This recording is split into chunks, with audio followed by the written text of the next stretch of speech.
How many of you have sinned in the last few days or in the last few weeks or in the last 1 year? How many of you here have sinned? Okay, now you're not putting up your hand because you don't know what I want to say. But I know how to get you. How many of you have asked God to forgive you of any sin in the last 1 year? Look around and see who's honest. Okay. I'll tell you what sin is. Now, hello? It is true that if you're born of God, you cannot sin. It is true.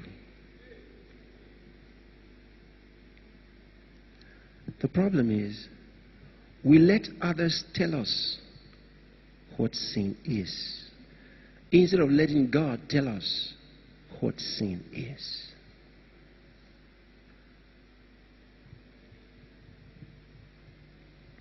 It is not possible to walk in love and sin.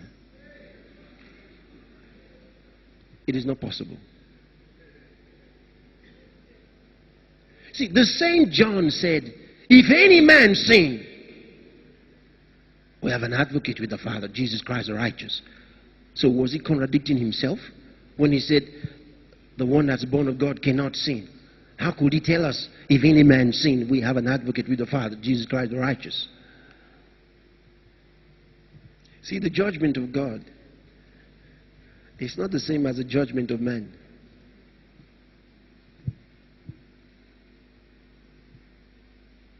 But you see, your conscience is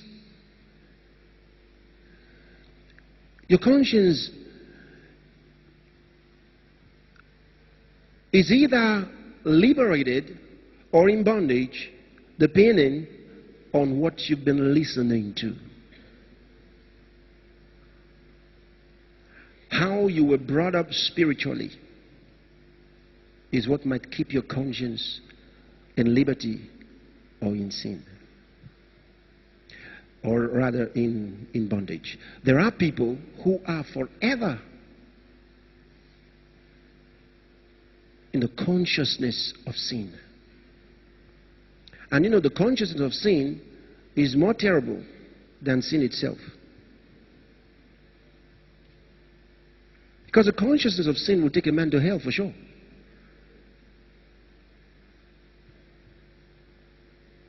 And you know, righteousness has a consciousness. You must have the righteousness consciousness. If you have that righteousness consciousness, you walk in righteousness. But if you have sin consciousness, even though you are righteous, you walk in sin. Now, what is sin? I can tell you.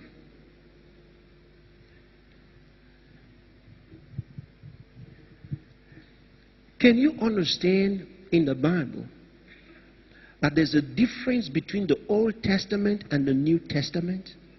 Has it ever occurred to you? They're not the same.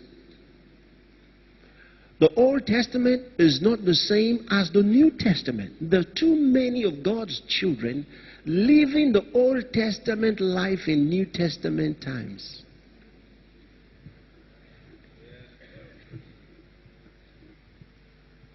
Hello? Are you still there? I know you're listening very keenly now, because many of you struggle with sin. But I'll tell you what sin is. Because when you know what sin is, it'll help you. You know what righteousness is, it'll help you. Sin, now, follow this carefully.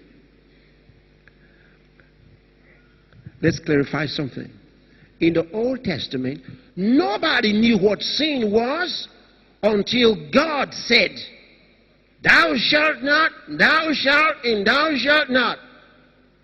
Because sin is not imputed, according to the Bible. Sin is not imputed when there is no law.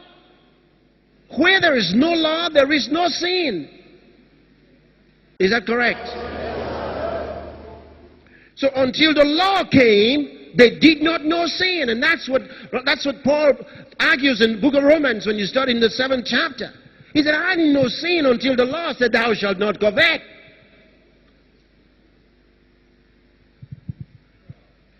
So until God said, this is what sin is, they didn't know what sin was. God said, don't do this. And so, but they had the tendency to do what God said not to do. Everything God said don't do was what they wanted to do.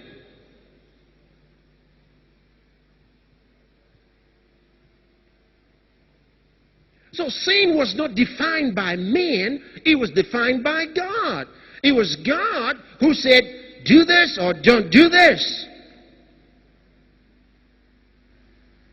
Now,